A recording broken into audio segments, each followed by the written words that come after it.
U58 Hindi. प्रत्येक घटना कारण और प्रभाव के चक्र का हिस्सा है। सिद्धांतों के प्रति आपके शुरुआती पालन, संरचना ज्ञान के प्रसार और अच्छे उद्देश्यों की स्थापना के बिना ये सब कुछ संभव नहीं होता। कॉपस माइन घटना का आज जैसा परिणाम नहीं होता। प्रशिक्षक यान कुछ स्तब्ध से दिख रहे थे, काफी देर तक वे चिंतन में खोए रहे। अच्छे कारण, अच्छे प्रभाव। थोड़ी देर बाद वह हंसने से खुद को रोक नहीं सका और बोला, बच्चे, तुम हमेशा से ही शब्दों के साथ अच्छा व्यवहार करते रहे हो। और बात यह थी कि उसके शब्द अर्थपूर्ण थे, जिससे वह खंडन करने में असमर्थ था। जब उसने इसके बारे में सोचा तो यह वास्तव में इसलिए था क्योंकि उसने मोहुआ को एक बच्चे के रूप में महत्व दिया था, उसे संरचनाओं के बारे में सिखाया था और उसे एक अवसर दिया था कि मो आज उसकी इतनी मदद करने में सक्षम था, जिससे माइनर हिडन स्पिरिट्स एक्ट की लंबे समय से चली आ रही शिकायतों का निपटारा हो गया। इस तरह से सोचे तो क्या उन्होंने भी कुछ सार्थक कार्य नहीं किया? प्रशिक्षक यान को एक मार्मिक अनुभूति हुई, उनकी आंखें संतुष्टि से भर गईं जब उन्होंने गंभीर मोहुआ को देखा। शायद मोहुआ की प्रतिभा को बर्बाद न होने देना ही उसके जीवन में किया गया सबसे सही काम था। प्रशिक्षक यान को महसूस हुआ कि उसके दिल की गांठ धीरे धीरे खुलने लगी है।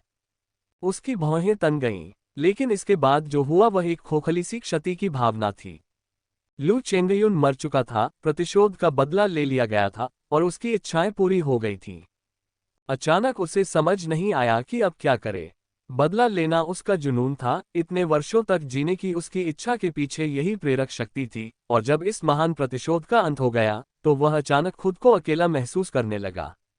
मोहुआ को समझ आ गया, उसकी आंखें हल्की चमक रही थीं। उसने धीमी आवाज में पूछा, प्रशिक्षक, आप लघु गुप्त आत्मा संप्रदाय के पूर्ववर्तियों की राख को कैसे संभालना चाहेंगे? प्रशिक्षक यान अचंभित रह गए, फिर एक क्षण विचार करने के बाद उन्होंने आह भरी। माइनर हिडन स्पिरिट्स एक्ट अब नहीं रहा और उसके द्वार बेच दिए गए हैं। हम वापस नहीं जा सकते। मैं एक मकबरा बनाने के लिए एक जगह खोजने की योजना बना रहा हूं, ताकि पूर्वजों को उचित रूप से विश्राम दिया जा सके और त्योहारों के दौरान उनकी कब्रों को साफ किया जा सके, और स्वयं के लिए अपना शेष जीवन शांति और सुकून से व्यतीत करना। मोहुआ ने फिर पूछा, दफन कहाँ होगा? वह प्रशिक्षक यान ने संकोच किया, क्योंकि वे दफनाने के लिए कोई विशेष स्थान तय नहीं कर पाए थे। इन दिनों अच्छी जमीन का टुकड़ा ढूंढना आसान नहीं था और इसके लिए काफी स्पिरिट स्टोन्स की जरूरत पड़ती थी। क्यों न उन्हें टोंगशियान शहर में दफना दिया जाए? मोहुआ ने सुझाव दिया। टोंगशियान शहर? प्रशिक्षक यान थोड़ा आश्चर्यचकित हुआ। हाँ, मोहुआ ने सिर हिलाया, आत्मविश्वास से अपनी छाती थपथपाए और कहा, मैं टोंगशियान शहर से बहुत परिचित हूँ। दरबारी नेता झोऊ, एल्डर यू, वृद्ध गुरुआन और गुरु लुओ, वहां के सभी उल्लेखनीय साधकों से मेरा कुछ न कुछ संबंध है। मैं तुम्हें एक पत्र लिख दूंगा, उसे वापस ले आओ, स्थिति समझाओ, वे तुम्हारी मदद करेंगे। जब समय आएगा तो आप माइनर हिडन स्पिरिट्स एक्ट के पूर्ववर्तियों को जहां चाहे दफना सकते हैं। प्रशिक्षक यान दंग रह गए। क्या एक पत्र उसकी मदद कर सकता है? आपके संबंध सिर्फ कुछ नहीं है, वे अडिग हैं। लेकिन ये सही नहीं है। यदि उसे ठीक से याद है तो दरबारी नेता झोऊ, एल्डर यू और वृद्ध गुरु एन जैसे साधक केवल नींव निर्माण साधक ही नहीं थे, बल्कि वे तोंगशियान शहर में उच्च पद पर भी आसीन थे। और मास्टर लुओ तो और भी वरिष्ठ प्रथम श्रेणी के फॉर्मेशन मास्टर थे। मोहुआ उनके इतने करीब कैसे आ गया? भले ही वह एक युवा और होनहार प्रथम श्रेणी का फॉर्मेशन मास्टर था, फिर भी उसका नेटवर्क इतना व्यापक नहीं होना चाहिए था। प्रशिक्षक यान कुछ हद तक चकित थे। जब वह 2 या 3 साल के लिए वहां गया था तो टोंगशियान शहर में वास्तव में क्या हुआ था? क्या मोहुआ का प्रभाव इतना शक्तिशाली हो गया था? प्रशिक्षक, मोहुआ ने पुकारा। प्रशिक्षक यान अचानक वर्तमान में लौट आए। तुम्हारा क्या विचार है? मोहुआ ने पूछा। प्रशिक्षक यान एक पल के लिए हिचकिचाए, फिर धीरे से बोले, टोंगक्सियन शहर की पर्वत चोटियां इतनी समृद्ध नहीं हैं। ये मोहुआ ने शर्मीली भूमिका निभाई। चिंता मत करो, टोंगशियान शहर तब से बहुत बदल गया है। जब तुम वापस आओगे तो देखोगे। प्रशिक्षक यान हैरान थे, लेकिन उन्होंने अधिक जानकारी नहीं मांगी। वर्तमान परिस्थितियों में टोंगक्सियन शहर में लघुगुप्त आत्मा संप्रदाय के पूर्ववर्तियों को दफनाना सबसे अच्छा विकल्प था। ठीक है, प्रशिक्षक यान ने सिर हिलाया। मोहुआ की अभिव्यक्ति उज्ज्वल हो गई, फिर उसने पूछना जारी रखा, प्रशिक्षक, क्या आप लघु छिपी आत्मा संप्रदाय का पुनर्निर्माण करना चाहते हैं? पुनः निर्माण? लघु गुप्त आत्मा संप्रदाय? साम्राज्य पर अपनी गाथा जारी रखें। प्रशिक्षक यान का दिल कांप उठा, वो मुड़ा और अविश्वास से मोहुआ की ओर देखने लगा। मोहुआ ने कहा, बेशक यह ऐसा काम नहीं है जिसे जल्दबाजी में किया जा सके, बल्कि इसे चरणबद्ध तरीके से किया जा सकता है। आप टोंगशियान शहर में ढीले साधकों को संरचनाएं सिखाकर शुरुआत कर सकते हैं, और जब अधिक शिष्य संरचनाएं सीख रहे हों तो धीरे धीरे संप्रदाय का पुनर्निर्माण शुरू करें। एल्डर यू निश्चित रूप से इसमें आपकी मदद करने को तैयार होंगे। ताओवादी न्यायालय में भी कोई समस्या नहीं होगी। जहां तक फॉर्मेशन मास्टर्स की बात है, मास्टर लुओ और एल्डर कियान भी आपका समर्थन करेंगे। इसमें समय तो लगेगा ही, किसी संप्रदाय का पुनर्निर्माण कोई ऐसी चीज नहीं है जो रातों रात हासिल की जा सके। इसके लिए दीर्घकालिक दृढ़ता की जरूरत होती है, शायद कई पीढ़ियों के प्रयास की भी। उद्धरण चिन्ह ... उद्धरण चिन्ह। मोहुआ ने सब कुछ स्पष्ट रूप से बता दिया। कुछ समय के लिए प्रशिक्षक यान को भावनाओं की लहर महसूस हुई, फिर भी वह अभी भी कुछ हद तक अनिर्णायक थे, स्पष्ट रूप से कई चिंताओं से बोझिल थे और अपने निर्णय के बारे में अनिश्चित थे। मोहुआ ने गंभीरता से कहा, लघु गुप्त आत्मा संप्रदाय के पुनर्निर्माण और गठन ज्ञान की विरासत को आगे बढ़ाने से अधिक शिष्य संप्रदाय के इन पूर्ववर्तियों को श्रद्धांजलि देने आएंगे। निर्माण ज्ञान की विरासत को आगे बढ़ाना तथा अधिकाधिक शिष्यों को श्रद्धांजलि अर्पित करना। प्रशिक्षक यान का दिल जोर से धड़क रहा था। उनकी आंखों में अनिश्चितता खत्म हो गई और आशा और लालसा ने जगह ले ली। मोहुआ ने और कुछ नहीं कहा। वह जानता था कि प्रशिक्षक यान ने अपना निर्णय ले लिया है, अब उसके पास कहने के लिए और कुछ नहीं था। प्रशिक्षक यान, जो गुरु शिष्य संबंधों और निर्माण ज्ञान के हस्तांतरण को बहुत महत्व देते थे, ने इतने वर्षों तक गद्दार चेंगयुन का पीछा करना नहीं छोड़ा था। अब जब संप्रदाय को पुनर्जीवित करने और निर्माण ज्ञान को आगे बढ़ाने का अवसर उनके सामने था, तो उन्होंने इसे हाथ से जाने नहीं दिया। चाहे प्रयास कितना भी कठिन क्यों न हो, वह उस पर विजय पाने का रास्ता ढूंढ ही लेता था। दिनों बाद प्रशिक्षक यान अपनी यात्रा पर निकल पड़े। वह लघु गुप्त आत्मा संप्रदाय के पूर्वजों को दफनाने के लिए एक मनोरम स्थान खोजने हेतु टोंगशियान शहर लौट रहा था। उसी समय लघु गुप्त आत्मा संप्रदाय के पुनर्निर्माण और इसके गठन की विरासत को आगे बढ़ाने का विचार भी उनके दिल में जड़े जमा रहा था। मोहुआ ने उन्हें कई फॉर्मेशन पुस्तकें और फॉर्मेशन के बारे में कुछ व्यक्तिगत अंतर्दृष्टि दी थी। आध्यात्मिक धुरी संरचना आरेखों को मोहुआ द्वारा सरलतम से लेकर जटिलतम तक स्पष्ट और विस्तृत टिप्पणियों के साथ सावधानीपूर्वक विखंडित किया गया था। वे सीखने और सिखाने दोनों के लिए सुविधाजनक थे। फॉर्मेशन डायग्राम का ये सेट भी प्रशिक्षक यान को सौंपा गया था। प्रशिक्षक यान ने गंभीरतापूर्वक उनका स्वागत किया, उनके हाथ हल्के से कांप रहे थे। इसके अलावा मोहुआ ने उसे दक्षिण यू शहर से कुछ स्थानीय विशेषताएं, साथ ही यात्रा के लिए राशन और आपातकालीन स्थिति के लिए कुछ गोलियां दी थीं, जैसे कि जहर भगाने वाली गोलियां, मियाज़मा भगाने वाली गोलियां और दानव भगाने वाली गोलियां। मोहुआ ने प्रशिक्षक यान को शहर के बाहरी इलाके तक छोड़ा। साम्राज्य पर अपनी यात्रा जारी रखें। रास्ते में मोहुआ लगातार बातें करती रही, लगातार सलाह देती रही। आपको पहले मूल्यांकन करवाना चाहिए। मूल्यांकन के बाद चीजें और अधिक सुविधाजनक हो जाएंगी। टोंगशियान शहर में कई कनेक्शन हैं, इसलिए मूल्यांकन आसानी से हो जाएगा, और ताओवादी न्यायालय यहां तक कि एक समर्पित कार सेवा भी प्रदान करता है। एक बार जब आप मूल्यांकन से गुजर जाएं, तो चाहे जो भी हो, अपना फाउंडेशन स्थापित करने की कोशिश करें, भले ही आपको कुछ स्पिरिट स्टोन उधार लेने पड़े। आप खोज सकते हैं। नहीं, एल्डर यू नहीं, वह काफी गरीब है।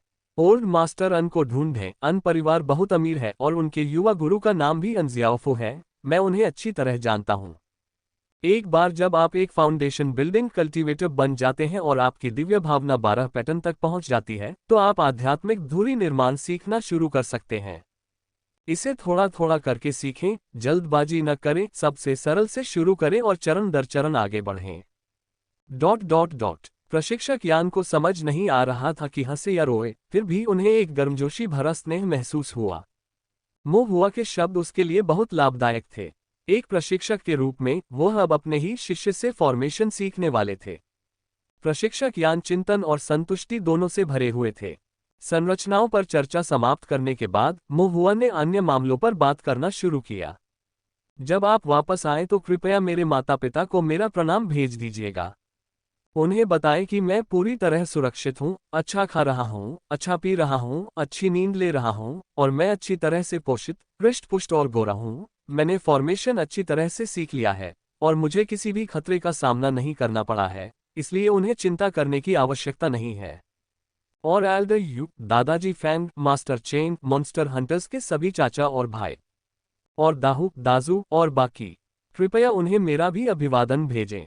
मो हुआ ने एक ही सांस में ढेर सारे नामों का उल्लेख कर दिया। ठीक है, धीरे करो। प्रशिक्षक यान का मन लगभग अभिभूत हो गया, उसने मन ही मन आह भरी, ये बच्ची क्या सचमुच इतनी प्रिय है।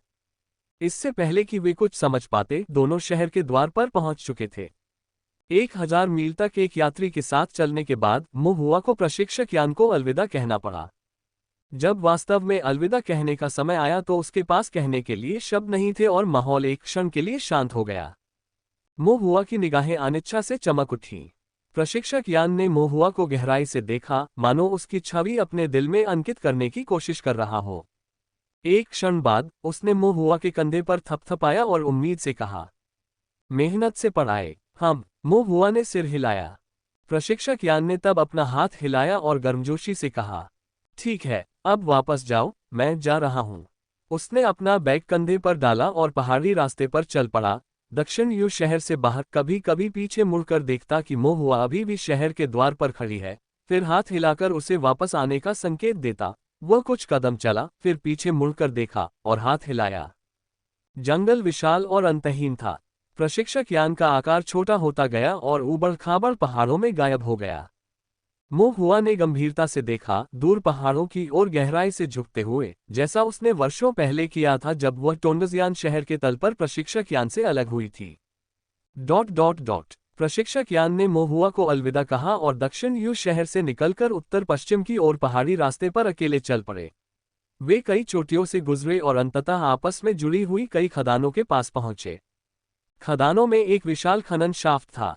इस समय खनन कृषक पृष्ठभूमि में तेज और हलचल भरी आवाजों के साथ खनन कर रहे थे, जिसमें जीवंतता का एहसास था। अपनी कड़ी मेहनत के बावजूद खदान में काम करने वाले खननकर्ताओं के चेहरों पर असुविधा, उत्पीड़न या दर्द का कोई निशान नहीं था। इसके बजाय आशा की एक किरण थी। यह आशा की कड़ी मेहनत करके व्यक्ति थोड़ा बेहतर जीवन जी सकेगा। यह दृश्य उससे बिल्कुल अलग था जो उसने अपने आगमन पर देखा था। प्रशिक्षक यान को मो हुआ के शब्द पुनः याद आ गए, अच्छाई के बीज बोओ और अच्छाई के फल काटो। क्या खदान को इन अच्छाई के फलों में से एक माना जा सकता है? यदि उन्होंने अपनी युवावस्था में अच्छाई के बीज न बोए होते, तो क्या खदान आज भी वैसी ही होती जैसी पहले थी, जहां लोग दिन में लाशों की तरह रहते और लाशें रात में मनुष्यों की तरह मेहनत करती? शायद तब वह अपने सामने का दृश्य नहीं देख पाता। प्रशिक्षक यान को कुछ राहत महसूस हुई। हाँ, मैंने कुछ भी हासिल नहीं किया है। उसकी क्षमताएं वास्तव में सीमित थीं, वह अधिक लोगों की मदद नहीं कर सकता था। ताओवादी कौशल को समझे बिना वह दुष्टों को नहीं मार सकता था। उनकी निर्माण क्षमता औसत थी, उन्हें कोई गहन संरचना का ज्ञान नहीं था, न ही वे बड़े पैमाने पर संरचना का निर्माण कर सकते थे। वह केवल इतना ही कर सकते थे कि संरचनाओं की विरासत को आगे बढ़ा सकें। उन्होंने उन लोगों को अपना समय बर्बाद न करने की अनुमति दी जिनमें प्राकृतिक प्रतिभा थी। उन्होंने दूसरों को लाभ पहुंचाने में सक्षम लोगों को गुमनामी में नहीं दफन होने दिया। जब तक कोई अच्छाई के अधिक बीज बो सकेगा, स्वाभाविक रूप से अच्छाई के अधिक फल उगेंगे। इस विचार के साथ प्रशिक्षक यान की निगाहें उज्ज्वल और स्पष्ट हो गईं। उनका जीवन काल सीमित था, लेकिन फिर भी वह बहुत कुछ कर सकते थे। उसने एक बार फिर दक्षिण यू शहर की ओर देखा। पहाड़ों ने उसका दृश्य छिपा दिया था, वह अब शहर के द्वार के सामने मो हुआ को नहीं देख सकता था। लेकिन मो हुआ का चित्र अभी भी उसके दिमाग में अंकित था। ये पहला और एकमात्र साधक था जो क्यूई शोधन क्षेत्र में लघुगुप्त आत्मा संप्रदाय के संप्रदाय रक्षक ग्रेड 1 12 पैटर्न आध्यात्मिक धुरी संरचना सीखने में सफल रहा था। उन्होंने सोचा कि यह बच्चा भविष्य में क्या उपलब्धियां हासिल करेगा। प्रशिक्षक यान की आंखें आशा से भरी थीं। कई दिनों बाद दक्षिण यू शहर में प्रशिक्षक यान चले गए थे और अब मो हुआ के भी जाने का समय आ गया था। उन्होंने पहले ही एल्डर सू, सीटू फोंग, किंगलन और यांग जिशान सहित अन्य लोगों को विदाई दे दी थी। एल्डर सू उसे जाने देने के लिए काफी अनिच्छुक थे। उसे मो हुआ बहुत पसंद था, इसलिए उसने उसे बहुत अच्छी चाय दी। मो हुआ कुछ हैरान हुआ, क्या आप मुझे इतना कुछ दे रहे हैं? हाँ, एल्डर सू ने उदास भाव से कहा, सब ले लो। तुम्हारे जाने के बाद मेरे लिए अकेले पीना मजेदार नहीं रहेगा। ये बढ़िया चाय बिना किसी साथी के अपना स्वाद खो देंगी। मोहुआ ने सिर हिलाया और कहा, कम चाय पीना भी अच्छा है। आपको अपने बेटे के बारे में सोचने में ज्यादा समय लगाना चाहिए। बड़े सू का चेहरा लाल हो गया। क्या बेटा? मोहुआ चुपचाप उसकी ओर देखता रहा। तब एल्डर सू ने अजीब तरह से हंसते हुए आह भरी। अतीत को याद करना असहनीय है, ये सब कर्ज के कारण है जो चुकाना पड़ता है। फिर भी उसकी आंखों में अभी भी स्नेह की झलक दिख रही थी। सीटू फोंग और किंगलान ने मोहुआ को कुछ उपहार भी दिए और उसे आमंत्रित किया। जब भी आपके पास समय हो, सीटू परिवार से मिलने अवश्य आइएगा, ताकि मैं मेजबान के रूप में आपका आतिथ्य सत्कार कर सकूं। मोहुआ ने जवाब दिया, निश्चित रूप से, निश्चित रूप से। यांग जिशान ने अफसोस के साथ देखा। कितनी अच्छी प्रतिभा है। कितना अच्छा होगा यदि वह ताओवादी सैनिक न्यायालय में शामिल हो सके। यांग परिवार के सभी लोगों के विचार और मानसिकता एक जैसी थी। उन्होंने भी वही कहा जो यांग जियोग ने कहा था। यदि आप कभी ताओवादी सैनिक न्यायालय में शामिल होना चाहते हैं तो यांग परिवार का नाम बताएं, हम आपकी सहायता करेंगे। मोहुआ मुस्कुराया और उससे धन्यवाद दिया। धन्यवाद अंकल यांग। सब कुछ तैयार था और मोहुआ अपने छोटे भाई और बहन ओल्ड कुई और मिस्टर जुआंग के साथ बिग वाइट द्वारा खींची गई गाड़ी में बैठ गए और घोड़े की टापों की निरंतर ध्वनि के साथ एक नई यात्रा पर निकल पड़े। सड़क उबड़ खाबड़ थी, फिर भी गाड़ी का अंदरूनी हिस्सा स्थिर और सुरक्षित था। मोहुआ ने पूछा, गुरुजी, अब हम कहाँ जा रहे हैं? दक्षिण की ओर बढ़ते रहो। दक्षिण? हाँ, श्री जुआंग ने सिर हिलाया और कहा, अब समय आ गया है। उसने मोहुआ की ओर देखा, उसकी नजरें दूर थीं। आप फाउंडेशन स्थापना के लिए तैयार हैं? फाउंडेशन स्थापना?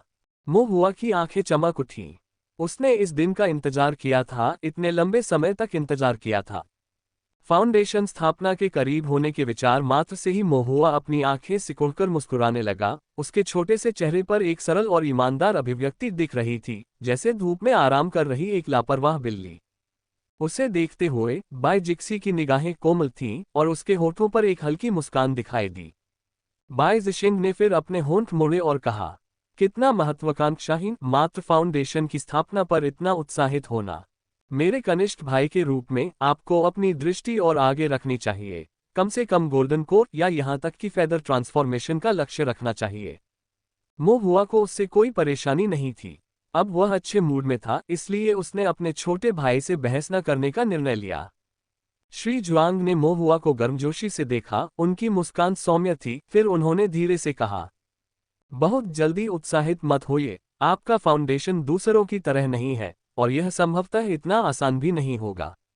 मोहुआ चौंका और फुसफुसाया, क्या यह मेरी दिव्य भावना में बाधा के कारण है?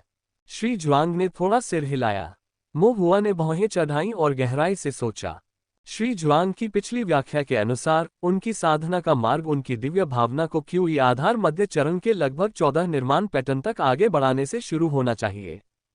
फिर उसे अपनी साधना में प्राप्त सफलता का उपयोग अपनी दिव्य अनुभूति को दोगुना करने के लिए करना चाहिए तथा एक ही झटके में एक प्रमुख चरण को पार करके उसे आधार स्थापना के अंतिम चरण के क्षेत्र तक तेजी से बढ़ाना चाहिए। यह अनिश्चित था कि यह 17 पैटर्न होगा, 18 पैटर्न होगा या 19 पैटर्न होगा। हालांकि 17 पैटर्न भी काफी आश्चर्यजनक होगा। नींव स्थापना के प्रारंभिक चरण में दिव्य अनुभूति प्राप्त करना। इसका मतलब ये था कि संरचना पथ के दूसरे ग्रेड में प्रवेश करते ही मोहुआ के पास उच्च ग्रेड द्वितीय रैंक संरचनाओं का अध्ययन करने के लिए पर्याप्त दिव्य ज्ञान होगा और मोहुआ की क्षमताएं उसकी दिव्य इंद्रिय पर निर्भर थीं। एक मजबूत दिव्य भावना के साथ न केवल संरचनाएं बल्कि आंदोलन तकनीक और मंत्र भी लाभान्वित होंगे। लेकिन ये केवल मोहुआ की अटकलें थीं। क्या ये सच था? ये तो अभी देखा जाना बाकी है। जैसा कि श्री जुआंग ने कहा, ऐसे बहुत कम साधक हैं जो दिव्य ज्ञान से ताओ को सिद्ध करते हैं तथा संदर्भ के लिए पर्याप्त पूर्व उदाहरणों का अभाव है, जिससे ये स्पष्ट नहीं हो पाता कि इस मार्ग पर आगे क्या परिवर्तन और चुनौतियां आएंगी। इसके अलावा 13 पट्टियों से 14 पैटर्न तक की बाधा मोहुआ की अपेक्षा से कहीं अधिक कठिन थी। 13 से 14 पैटर्न तक का अंतर न्यूनतम प्रतीत होता है, लेकिन ये फाउंडेशन स्थापना के प्रारंभिक चरण से लेकर क्यू फाउंडेशन के मध्य चरण तक की बाधा है और मोहुआ अभी भी क्यूई शोधन के चरण में था। अब वह प्रतिदिन निर्माण पैटर्न का अभ्यास कर रहा था और उसकी दिव्य भावना धीरे धीरे मजबूत हो रही थी। लेकिन चाहे जो भी हो, ये 13 पट्टियों के शिखर पर बनी रही। 13 से 14 पैटर्न तक का विभाजन आकाश जितना विशाल प्रतीत होता था। चाहे दैवी संवेदना कितनी भी प्रबल हो जाए, वह बाल्टी में एक बूंद के समान प्रतीत होती थी। वह 14 पैटर्न के दायरे तक पहुंचने के लिए बाधा को तोड़ नहीं सका। हुआ को आश्चर्य हुआ कि 14 पैटर्न तक आगे बढ़ने से पहले उसे कितने समय तक पेंटिंग करनी होगी, और भले ही उसने 13 पट्टियों का अंतिम स्वरूप सीख लिया था, लेकिन प्रगति बहुत धीमी होने की उम्मीद थी। हुआ आह भरने से खुद को रोक नहीं सका। ये देखकर श्री जुआंग ने एक सौम्य मुस्कान के साथ उसकी ओर देखा और शांति से कहा, 1000 मील की यात्रा एक कदम से शुरू होती है। आगे आने वाले कठिन और दूर के रास्ते को अपने ऊपर हावी न होने दें। यदि आपने यही रास्ता चुना है तो संकोच करने की कोई आवश्यकता नहीं है। आपको बस एक एक कदम आगे बढ़ने पर ध्यान केंद्रित करना है। जैसे जैसे आप आगे बढ़ेंगे, कई चीजें आपके लिए स्पष्ट होती जाएंगी, और कई अवसर और मोड़ केवल यात्रा के दौरान ही खोजे जा सकते हैं। हुआ की आंखें थोड़ी चमक उठीं और उसने सिर हिलाया। इसके बाद श्री जुआंग ने बाई ज़िशिंग और बाई ज़िक्सी की ओर देखा। उनकी आवाज गर्मजोशी से भरी हुई थी जब उन्होंने कहा, बाई परिवार के साथ स्थिति जटिल है और मुझे बहुत कुछ नहीं कहना चाहिए, लेकिन ये शब्द आप दोनों पर समान रूप से लागू होते हैं। बाई ज़िशिंग और बाई ज़िक्सी दोनों ने झुककर कहा, हाँ गुरुजी। लेकिन जहां बाई ज़िक्सी विचारशील लग रही थी, वहीं बाई ज़िशिंग अभी भी कुछ उलझन में लग रहा था। ... इसके बाद के दिनों में हुआ ने ड्राइंग फॉर्मेशन जारी रखा। थकाऊ, यांत्रिक, दोहरावदार। यह नीरस लग रहा था, लेकिन प्रत्येक पुनरावृत्ति के साथ संरचना पैटर्न के बारे में उनकी समझ बेहतर होती गई और अधिक परिचित तथा अधिक गहन होती गई। अवसर स्वाभाविक रूप से आते हैं और उन्हें जबरदस्ती नहीं दिया जाना चाहिए, लेकिन फॉर्मेशन का अभ्यास करना उनके नियंत्रण में था। हुआ ने धीरे धीरे अपना मन शांत कर लिया। इससे पहले उसने सारे दिन और रात इसी तरह चित्रकारी करते हुए बिताए थे। आने वाले लंबे समय तक हुआ इसी तरह से चित्रकारी करती रहेंगी। उसे श्री जुआंग के शब्द याद आ गए, साम्राज्य पर आपकी यात्रा जारी है। 1000 मील की यात्रा एक कदम से शुरू होती है। उसे बस ध्यान केंद्रित करने और कदम दर कदम चलते रहने, बार बार पेंटिंग करते रहने की जरूरत थी। ... हुआ के चले जाने के बाद दक्षिण यू शहर धीरे धीरे शांत हो गया। ताओवादी दरबार के विभिन्न साधक जिन्हें शव खदान को दबाने का आदेश दिया गया था, वे भी धीरे धीरे तितर बितर हो गए थे। केवल साधकों का एक समूह ही वहां एकत्रित रह गया, जिसमें एक दुबला पतला बूढ़ा व्यक्ति, एक मध्यम आयु वर्ग का साधक और युवा मास्टर युन शामिल थे। वे पहले तो वहां लाशों की खान के लिए नहीं थे। दुबले पतले बूढ़े आदमी ने आह भरते हुए कहा, अब ये पुष्टि की जा सकती है कि हमने उसके ठिकाने का पता नहीं लगाया था, बल्कि उस व्यक्ति ने जानबूझकर अपनी कार्य कारणता का खुलासा किया था, जिससे हम यहाँ आ गए।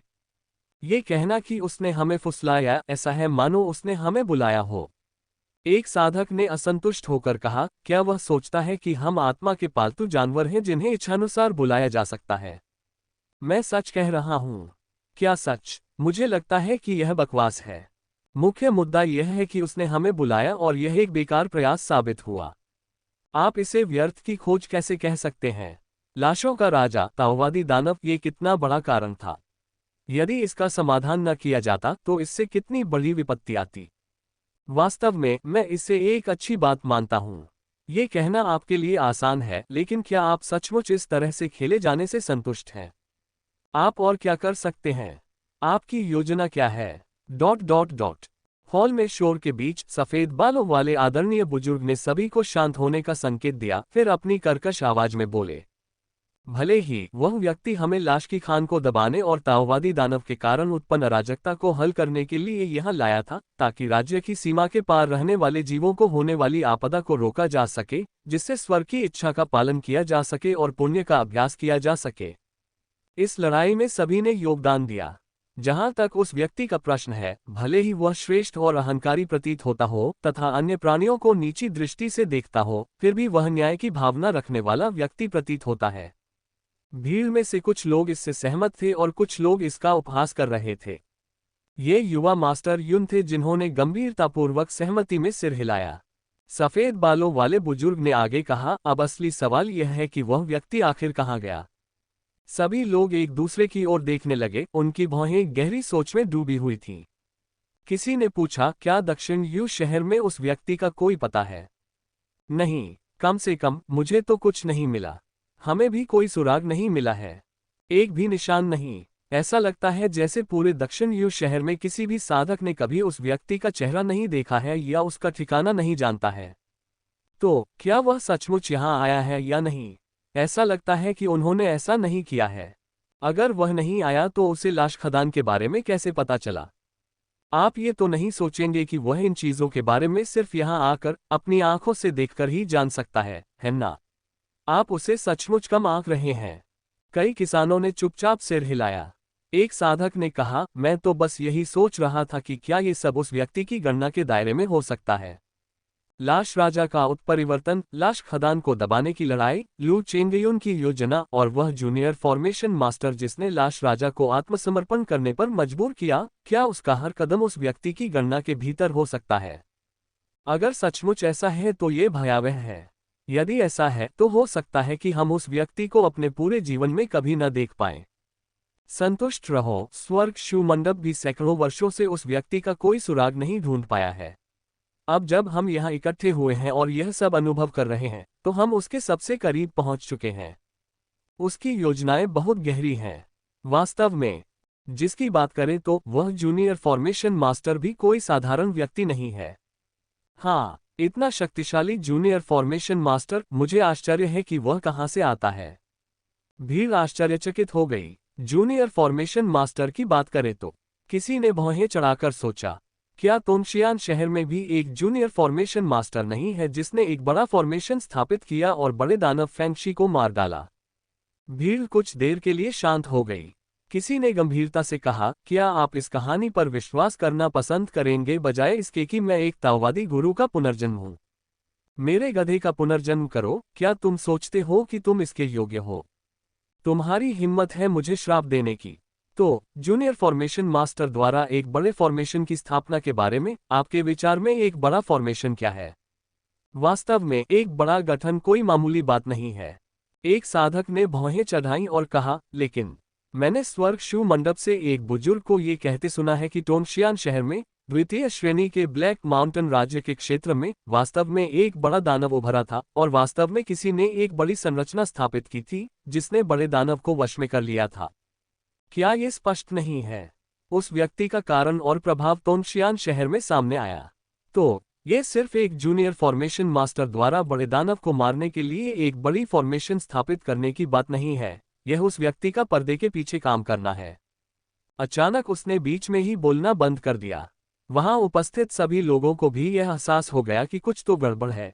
कुछ क्षण सोचने के बाद उनके चेहरे पीले पड़ गए। तोंगशियान शहर में वह व्यक्ति हर चीज के पीछे था। दक्षिण यू शहर में घटित घटनाएं भी उसी व्यक्ति द्वारा भड़काई गई थीं। टोंगशियान शहर में एक जूनियर फॉर्मेशन मास्टर है, साथ ही दक्षिण यू शहर में भी। सबके मन में एक आश्चर्यजनक संदेह उभरा, क्या ये जूनियर फॉर्मेशन मास्टर हो सकता है? वह जूनियर फॉर्मेशन मास्टर?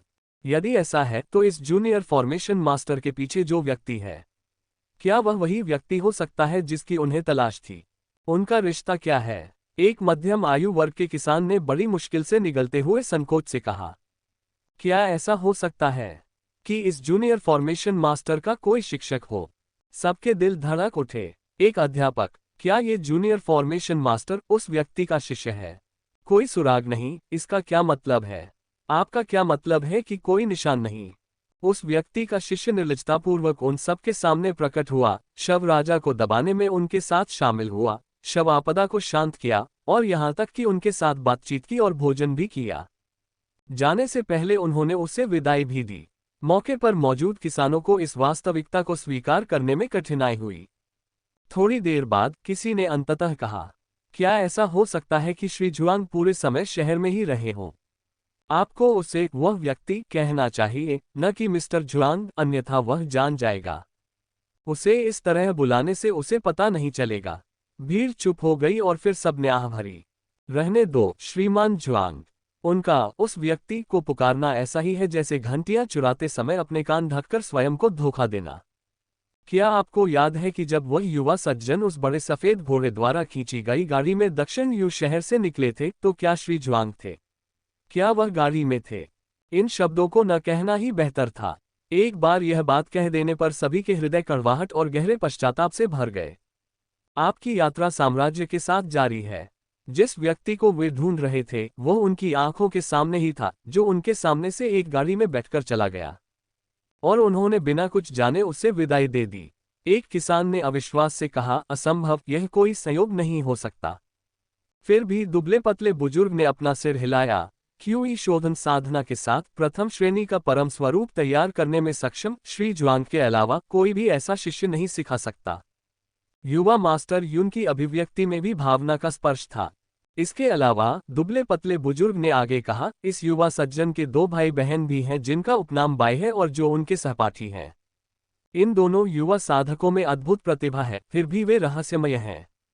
लड़की उग्र और गरिमामयी है, विनम्र है, लेकिन निश्चित रूप से सरल नहीं है। जहां तक युवा लड़के की बात है, दुबले पतले बुजुर्ग की निगाहें गहरी सतर्कता से भर गईं। वह जिस ताओवादी कौशल का उपयोग करता है वह रिटर्निंग ड्रैगन भाला है। ड्रैगन की विधि, कियान राज्य से बाई परिवार। मुझे लगता है कि मुझे ज्यादा कुछ कहने की जरूरत नहीं है, आप सभी को समझना चाहिए कि इसका क्या मतलब है। वहां उपस्थित सभी लोगों के दिल कांप उठे। कियान राज्य का बाई परिवार सचमुच एक विशालकाय परिवार है, लेकिन बाई परिवार का उस व्यक्ति से क्या संबंध है? एक साधक ने पूछा।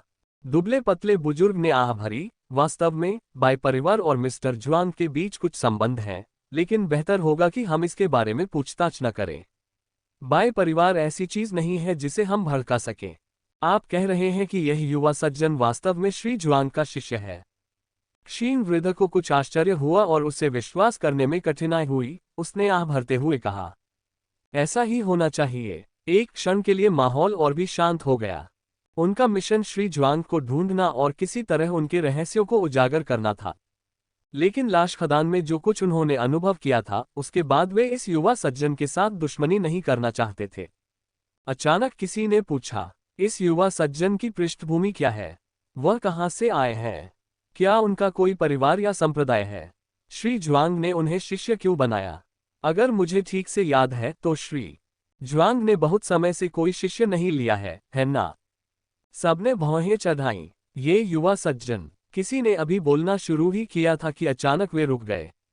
इस युवा सज्जन का नाम क्या है? क्या तुम पागल हो गए हो? इस युवक का उपनाम है। एक अन्य व्यक्ति भी अचानक फंस गया। उसका उपनाम क्या था? बाय। यह उनके वरिष्ठ भाइयों और बहनों का उपनाम है। अजीब बात है, मुझे उसके बड़े भाई बहन याद हैं, तो मैं उसे क्यों याद नहीं कर सकता?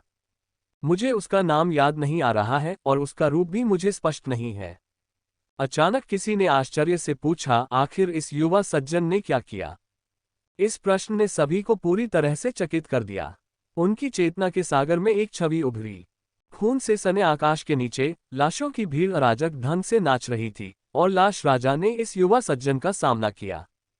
उन्हें अभी भी दिल की धड़कन, सदमा और अविश्वास की भावनाएं याद थीं, लेकिन इस युवा सज्जन ने वास्तव में क्या किया था और उसके बाद क्या हुआ, सब कुछ धुंधला हो गया था। सफेद बालों वाले बुजुर्ग ने एक पल सोचा और आह भरी।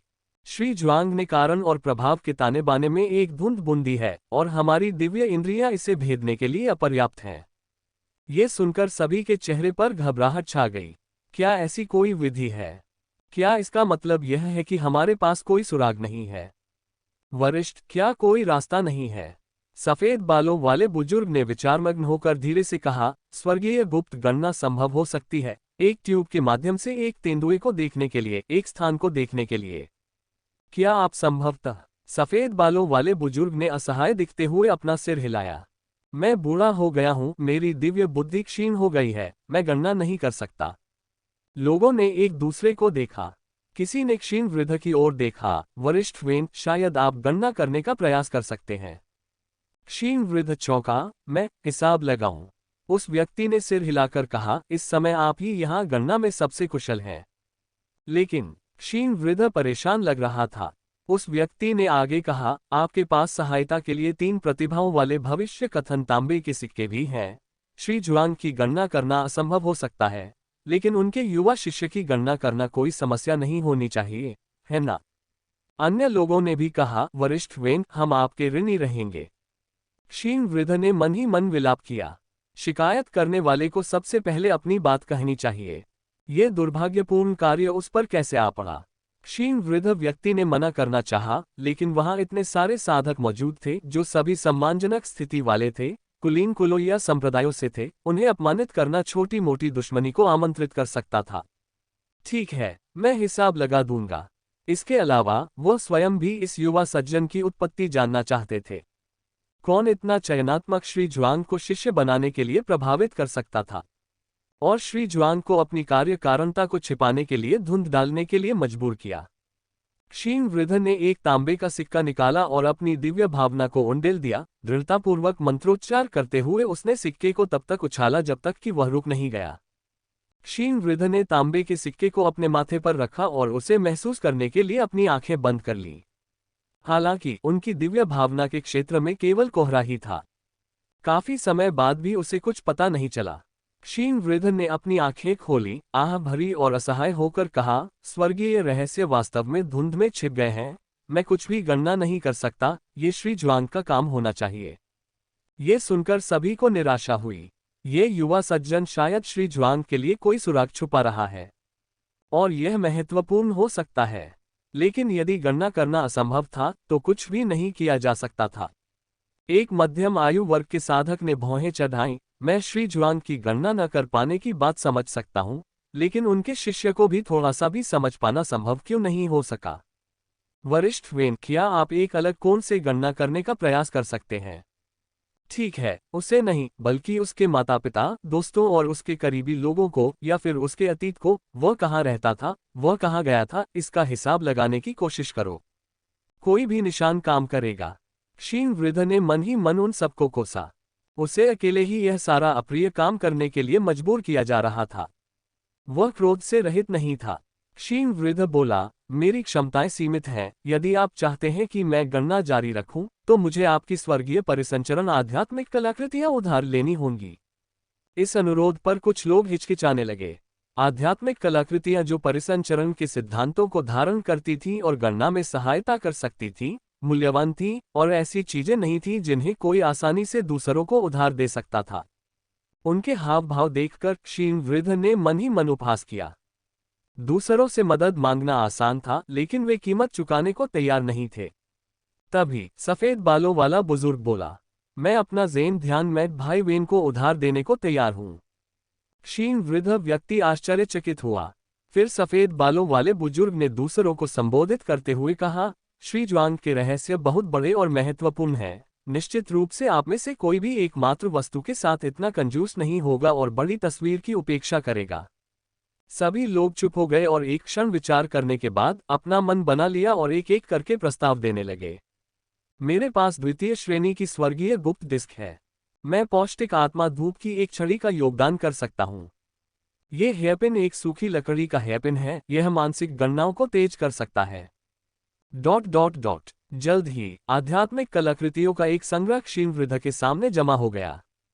क्षीण वृद्ध ने इन आध्यात्मिक कलाकृतियों को कुछ आश्चर्य के साथ देखा, लेकिन साथ ही कुछ उत्साह भी महसूस किया। ये सभी गणनाओं के लिए इस्तेमाल की जाने वाली उत्कृष्ट आध्यात्मिक कलाकृतियां थीं। आपका अगला अध्याय साम्राज्य पर है। उनमें से कई कुलीन कुलों या संप्रदायों की गुप्त कलाकृतियां थीं, जिन्हें आमतौर पर बाहरी लोगों को नहीं दिया जाता था। दुबला पतला बुजुर्ग अचानक उत्साहित हो गया। अपने जीवन में उन्होंने कभी भी इतनी धनवान स्वर्गीय गुप्त गणना नहीं की थी।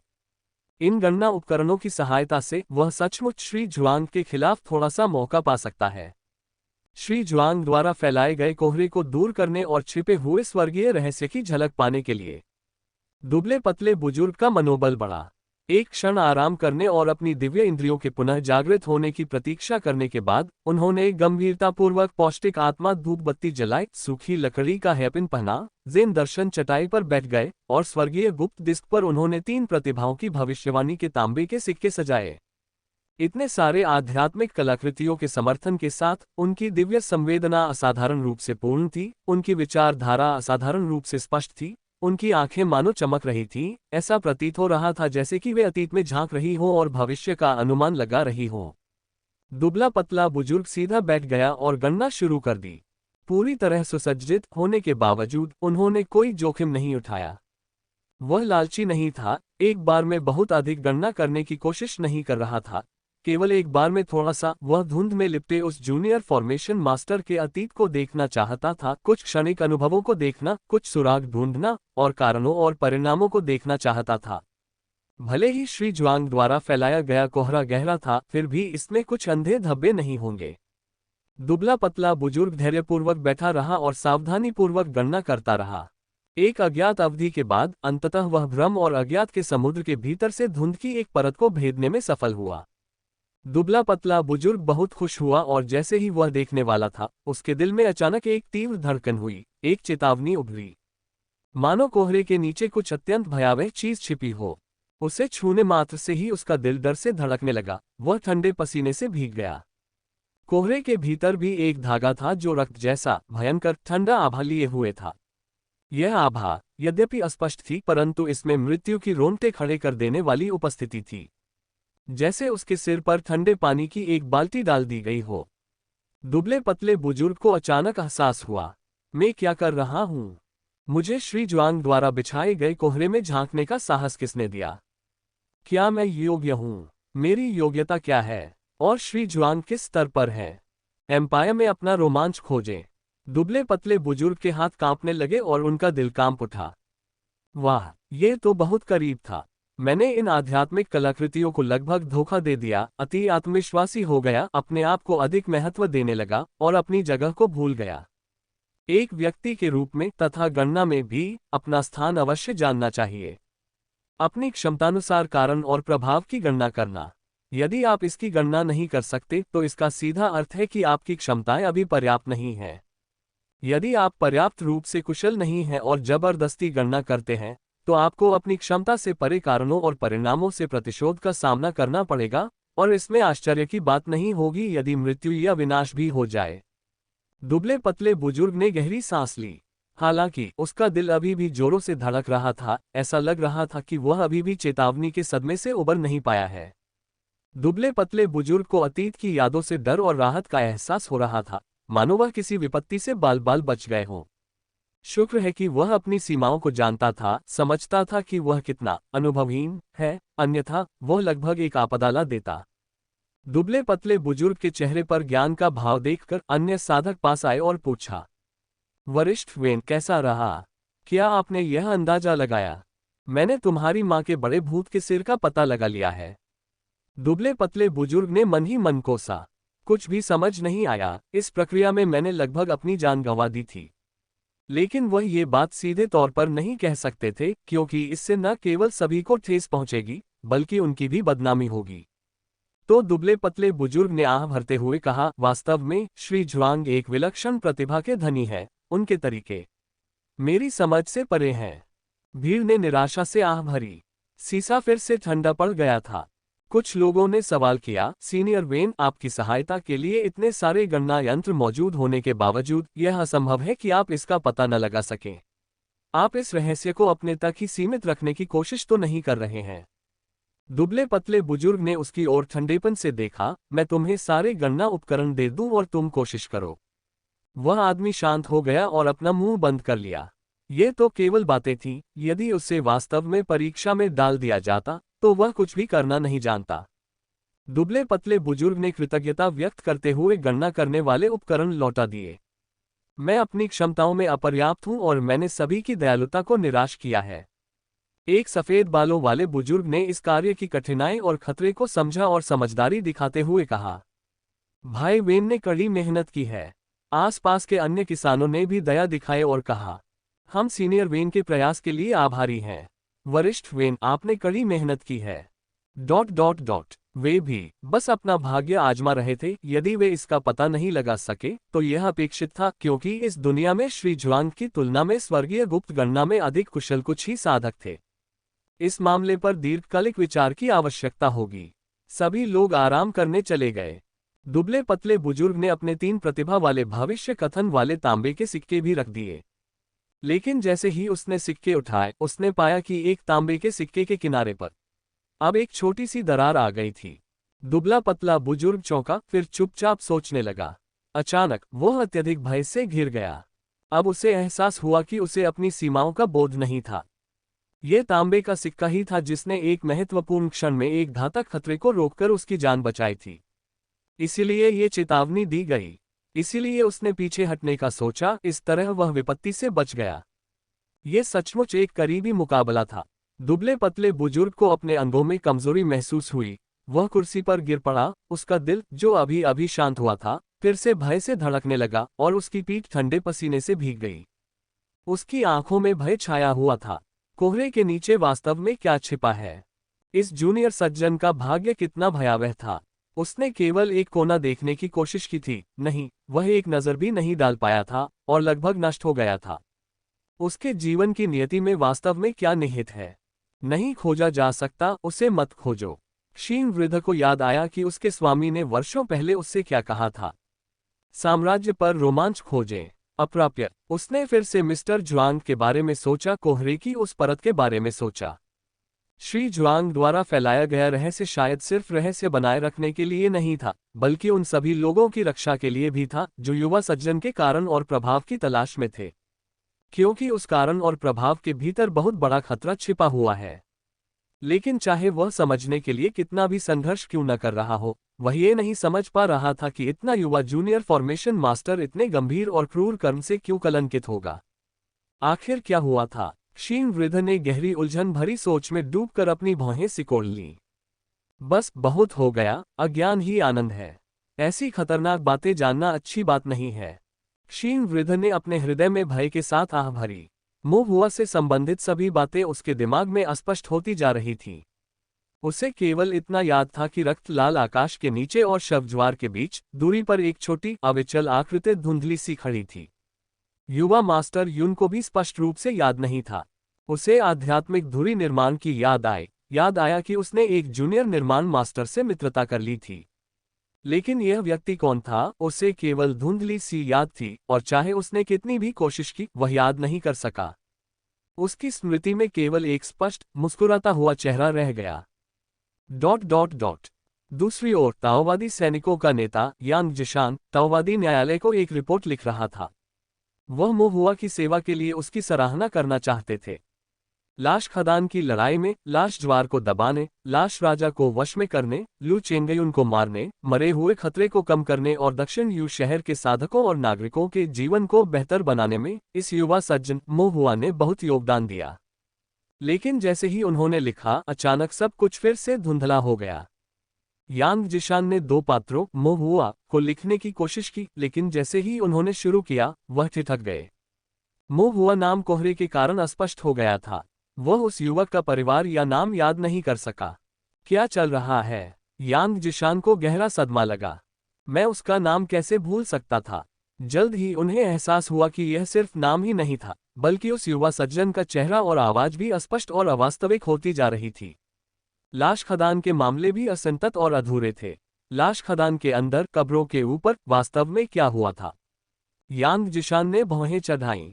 उसके दिमाग में केवल दो छवियां याद थीं। एक लाश राजा था जो रक्त लाल आकाश के नीचे स्वर्ग की ओर चीख रहा था, और हजारों लाशें उसकी पूजा में झुक रही थीं। दूसरा शव राजा था जो धधकती लपटों के बीच अनिच्छा से दहाड़ रहा था और राख में बदल रहा था। आखिर में क्या हुआ? यांग जिशान पूरी तरह से भूल गया था। इतना शक्तिशाली और भयंकर शव राजा कैसे वश में किया गया और राख में बदल दिया गया? यांग जिशान को कुछ भी याद नहीं आ रहा था। अपनी चेतना के सागर में उसे केवल एक छोटी सी आकृति की धुंधली सी याद थी, जिसने स्वर्ग और पृथ्वी को बदल दिया था तथा हजारों लाशों को अधीन कर लिया था। वह छोटा किसान कौन था? यांग जिशान ने खुद से बड़बड़ाते हुए भौहें चढ़ा लीं। ... जैसे जैसे चीजें शांत होती गईं, सभी कारण और प्रभाव धीरे धीरे धुंध में लिपट गए।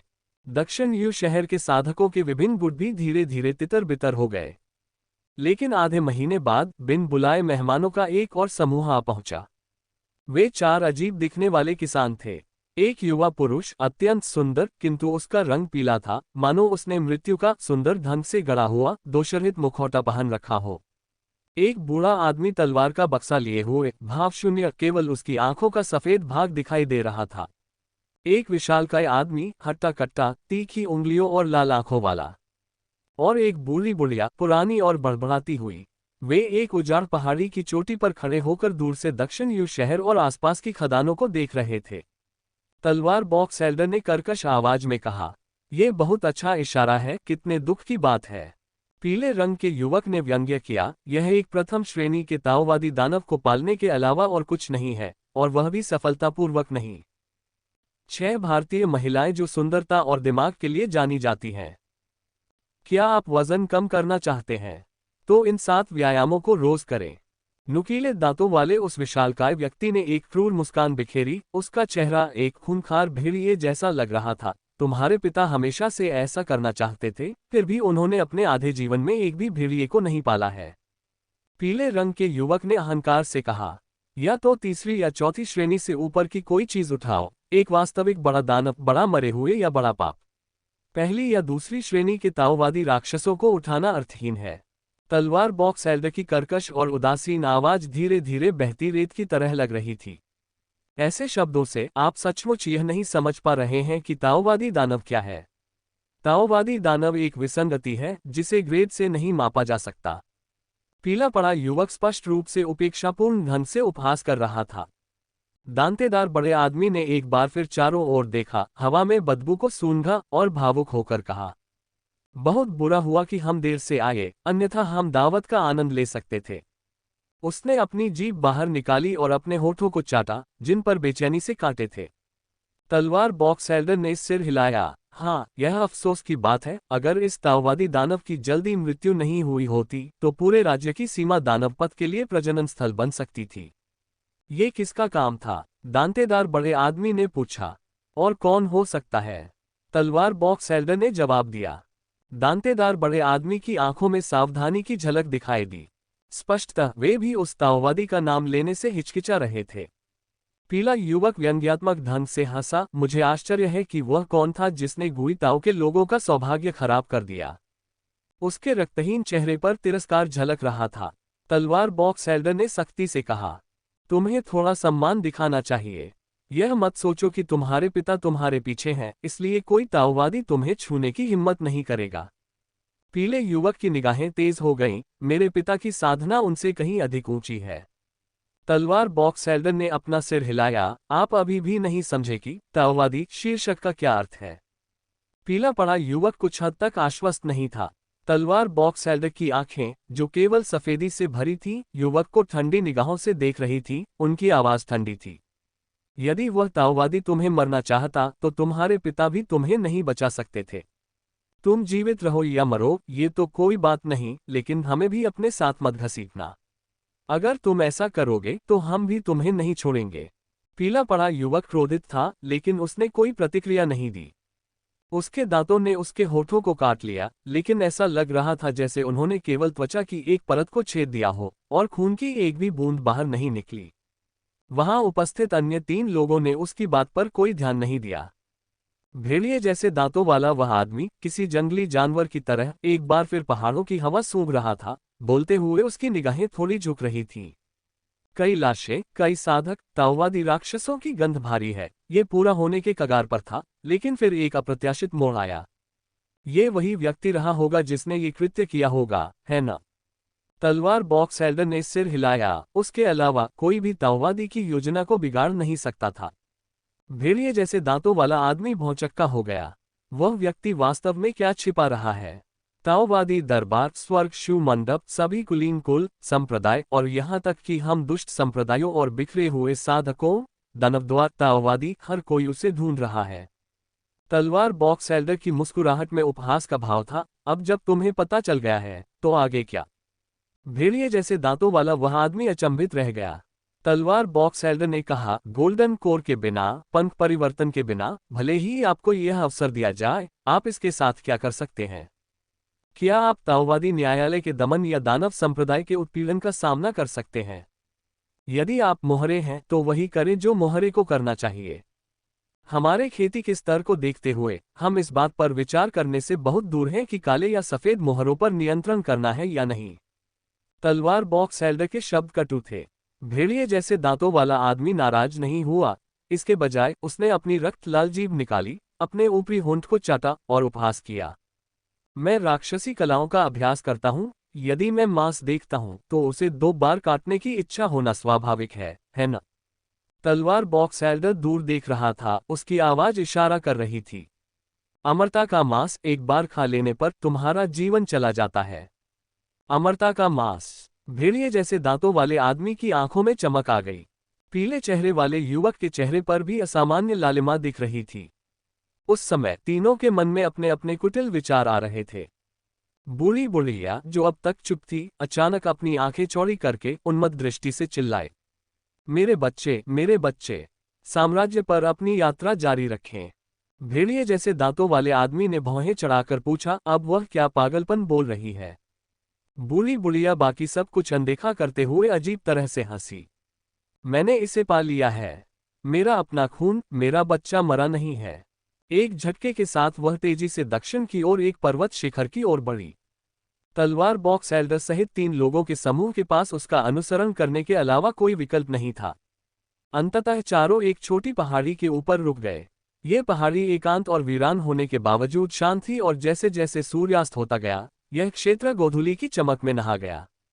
पहाड़ी के ऊपर एक छोटा सा कब्र का टीला था। बूढ़ी बुढ़िया ने एकाग्रचित होकर लोहे जैसे हाथों से मिट्टी और पत्थर खोदे और कब्र के भीतर दबे एक ताबूत को बाहर निकाला। अपनी उंगलियों के हल्के से खरोंच से उसने ताबूत का एक कोना तोड़ दिया और फिर बलपूर्वक ढक्कन उठाया, जो तुरंत टुकड़ों में बिखर गया। ताबूत के अंदर एक छोटा सा जोबी पड़ा था।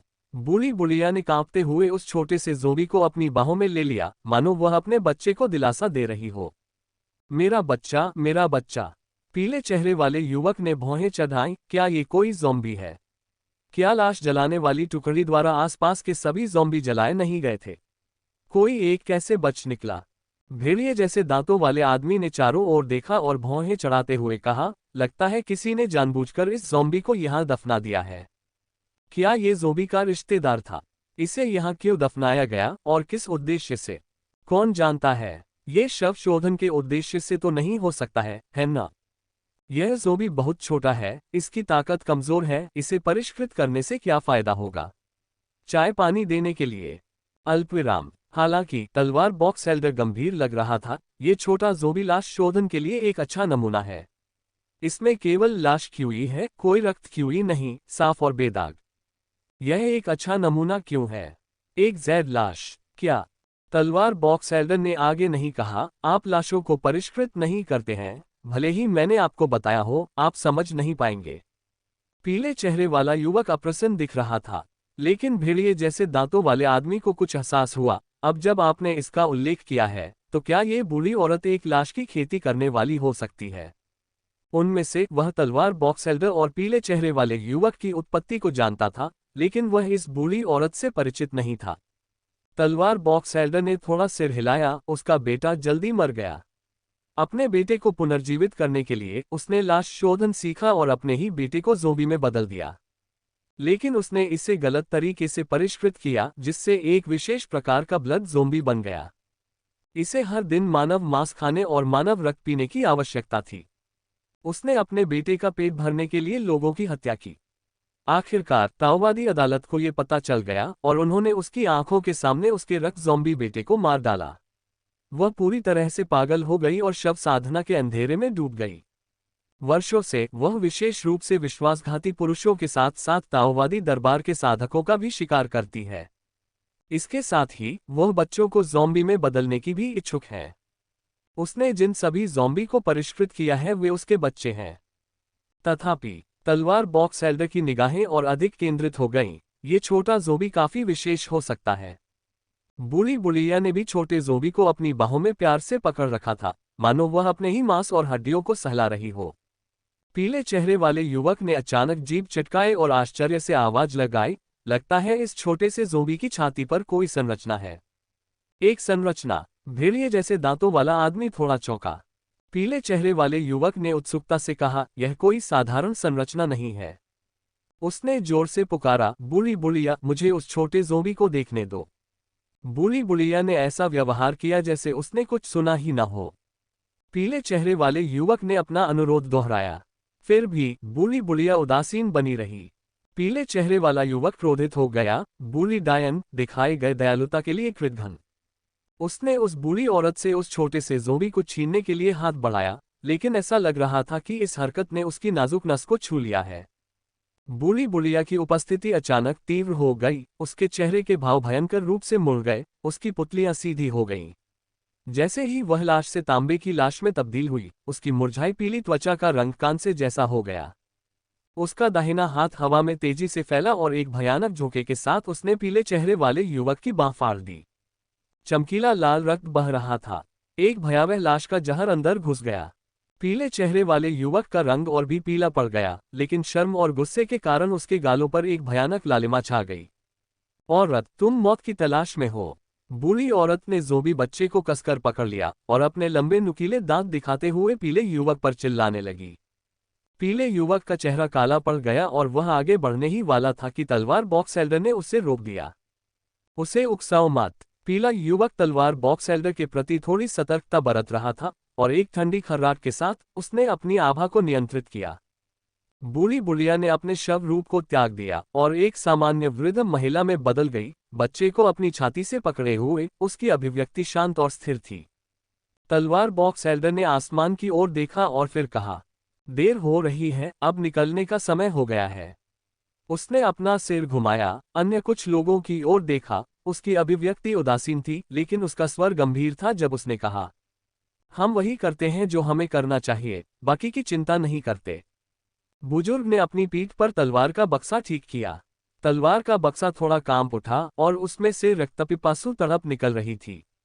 जल्दबाजी मत करो, बुजुर्ग ने चुपचाप अपने मन में सोचा। एक बार जब हम उस व्यक्ति को ढूंढ लेंगे तो असली तूफान आएगा, और यह एक भयानक खूनी तूफान होगा। ... वे चारों धीरे धीरे चले गए। बूढ़ी बुढ़िया ज़ोंबी बच्चे को भी ले गई। अगले दिनों में उदास आभा वाले, अजीब पोशाक पहने और अप्रत्याशित तरीके से व्यवहार करने वाले कई साधक दक्षिण यू शहर में पहुंचे। वे सभी दानव द्वार से आए थे, मानव चालित ताओवादी दानव से स्तब्ध थे तथा उसके असामयिक निधन पर विलाप कर रहे थे। परंतु वे नगर में नहीं घुसे, न किसी को मारा, न खाया, न कोई असामान्य काम किया। दक्षिण यू शहर पहले ही कारण और प्रभाव के चक्र में प्रवेश कर चुका था। यदि वे इसमें शामिल हो जाते तो बहुत संभावना थी कि उनके रहस्य उजागर हो सकते थे, जिससे वे स्वयं भी खतरे में पड़ सकते थे। गुप्त रूप से अंतर्धाराएं उमड़ पड़ीं। फिर भी ये खतरनाक धाराएं दक्षिण यू शहर के चारों ओर बहते हुए दूर तक चली गईं। दक्षिण यू शहर के काश्तकारों ने भी अनेक उतार चढ़ावों के बाद लंबे समय से प्रतीक्षित शांति का स्वागत किया। कृषक अपना दैनिक जीवन जीते थे। एम्पायर में रोमांच खोजें। एल्डर सू की गुफा में श्वेशेंग एक छोटी सी पत्थर की मेज पर लेटा हुआ था। उसके बगल में बैठे एल्डर सू उसे कुछ सिखाते हुए बड़बड़ा रहे थे। तुम ब्रश का इस तरह इस्तेमाल क्यों करते हो? ये दिव्य ज्ञान की बर्बादी है। ये संरचना पैटर्न इतनी बार सिखाया गया है, फिर भी आप इसे नहीं समझते। इसे ऐसे मत बनाओ। ... श्वेशेंग ने उसकी ओर कोई ध्यान नहीं दिया, वह अपने ड्राइंग फॉर्मेशन में मग्न था। यदि कोई बात उसे समझ में नहीं आती थी तो वह पूछता था, और उत्तर मिलने के बाद वह एल्डर सू की शेष बकबक को एक कान से सुनकर दूसरे कान से निकाल देता था, पूरी तरह से अनदेखा कर देता था। उनका सारा ध्यान फॉर्मेशन पर था। भले ही वह धीरे धीरे सीखता था, भले ही उसकी चित्रकारी अच्छी नहीं थी, फिर भी वह प्रयास करता रहता था। यदि एक प्रयास विफल हो जाता तो वह दोबारा प्रयास करता। यदि 2 प्रयास विफल हो जाते तो वह 3 बार प्रयास करता। जैसे जैसे वह चित्र बनाता रहा, धीरे धीरे उसे समझ आने लगा। यही वह बात थी जो उस छोटे सज्जन ने उसे सिखाई थी। श्वेशेन को ये बात अच्छी तरह याद थी। एल्डर सू बगल में बड़बड़ाते रहे, लेकिन अचानक बोलना बंद कर दिया। श्वेशेन की शक्ल सूरत श्वेशेन से बहुत मिलती जुलती थी और उसका वर्तमान एकाग्र आचरण उसके बीते वर्षों के आचरण से बहुत मिलता जुलता था। एल्डर सू एक क्षण के लिए चुप हो गए, लेकिन फिर उनके चेहरे पर राहत की लहर दौड़ गई और वे संतुष्ट होकर मुस्कुराए। श्वेशेन की ओर देखते हुए उनकी आंखें कोमलता से भर आईं। मैं उस छोटे सज्जन का बहुत बड़ा एहसानमंद हूँ, बड़े सू ने मन ही मन सोचा। ... खनन कृषक का जीवन भी काफी बेहतर हो गया था। वे अपना पेट भर सकते थे, अपने परिवार का भरण पोषण कर सकते थे और धीरे धीरे अपने या अपने बच्चों के लिए कुछ आत्मिक पत्थर भी बचा सकते थे। लू परिवार, जो पहले उन पर मंडराता था, पहले ही बिखर चुका था और अब कोई खतरा नहीं रह गया था। उन्होंने लाश खदान के बारे में कुछ अफवाहें भी सुनी थीं। ऐसा कहा जाता है कि उस कमीने लू चेंगयुन ने लोगों को मार डाला और फिर उनके शवों का इस्तेमाल लाशों को शुद्ध करने के लिए किया, जिससे वे उसके लिए खदान खोदने पर मजबूर हो गए। अंत में उसे उसकी सजा मिली और उसी लाश को उसी ने जिंदा खा लिया जिसे उसने बनाया था। और वह ज़ोंबी कोई साधारण ज़ोंबी नहीं था, वह लू परिवार का पुराना पूर्वज पूंजीवादी लू था। वह शापित पूंजीपति लू जो मृत्यु के बाद भी नहीं जाने देता, केवल दक्षिण यू शहर पर आपदा लाने के लिए ज़ोंबी में बदल जाता है। इतने सारे ज़ॉम्बी, ये भयावह था। अभी भी इसके बारे में सोचकर मेरे सिर में झुनझुनी होने लगती है। जिस दिन ज़ॉम्बी ने शहर को घेर लिया था, मैं शहर की दीवार पर खड़ा था और नीचे देखा तो ज़ॉम्बी का एक झुंड गुर्रा रहा था और झुंड में घूम रहा था। कोई डर के मारे उछल पड़ा। तुम्हें नहीं लगता कि खदान में अभी भी लाशें हैं, है ना? शायद इतने सारे ज़ॉम्बी होने के बावजूद वे एक साथ पूरी तरह से कैसे नष्ट हो गए होंगे। तो फिर हम क्या करें? मैंने तो अभी शादी भी नहीं की है। अगर मुझे कोई ज़ॉम्बी काट ले तो क्या होगा? क्या यह मेरा अंत नहीं होगा? मेरे ऊपर बुजुर्ग और बच्चे निर्भर हैं। कुछ लोग चिंतित हो गए। क्यों ना हम, एक साधक ने सुझाव दिया, शव खदान में उस छोटे अमर बच्चे को एक भेंट चढ़ाएं। किसी को समझ नहीं आया। छोटा अमर बच्चा? वह कौन है? एक अमर के शिष्य का पुनर्जन्म। कौन? जिसने लाशों के ज्वार को दबाया, लाशों के राजा को वश में किया और संरचना चित्र बनाकर और खदान का निर्माण करके हमारी मदद की, वह छोटा अमर बच्चा। वास्तव में सच है, मैंने इसे देखा है।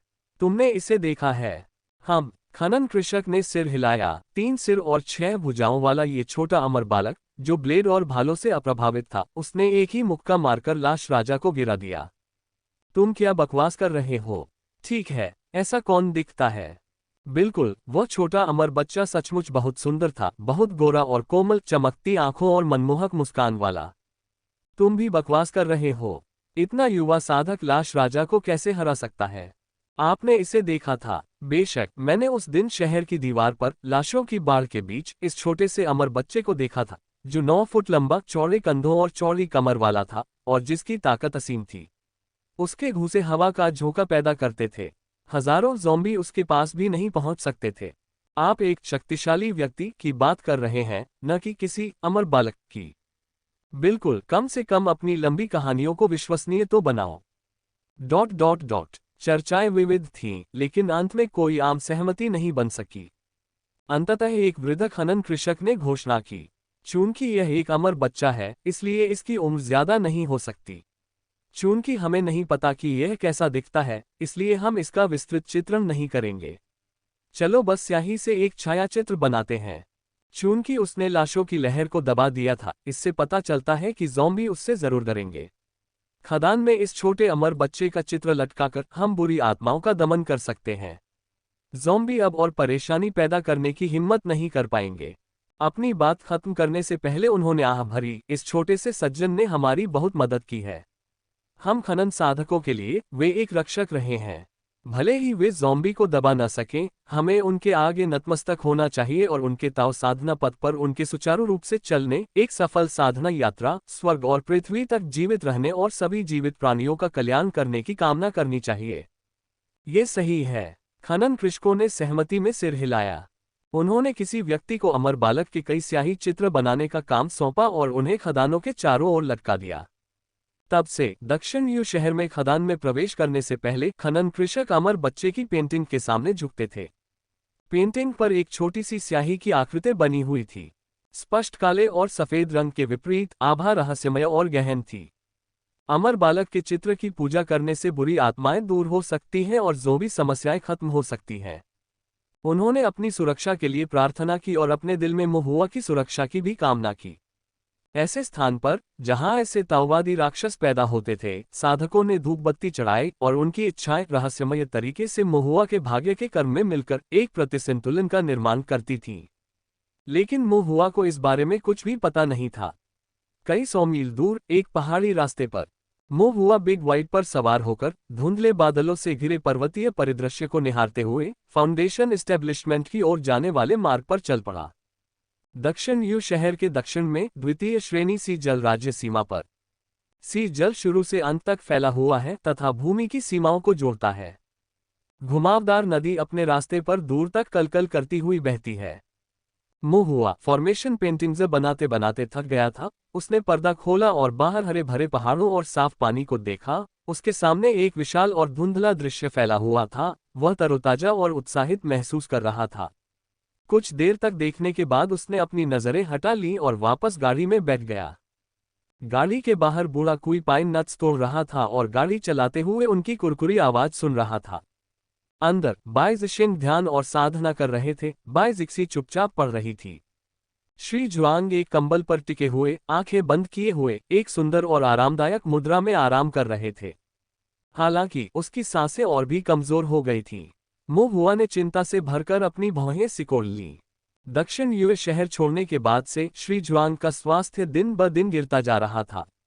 हालांकि उनकी नजरें पहले जैसी ही सौम्य और निश्चिंत थीं, लेकिन उनका रंग रूप काफी बिगड़ गया था और हर दिन आराम करने में उनका समय बढ़ गया था। मुंह हुआ ने श्री जुआंग से पूछा था कि क्या कुछ गड़बड़ है।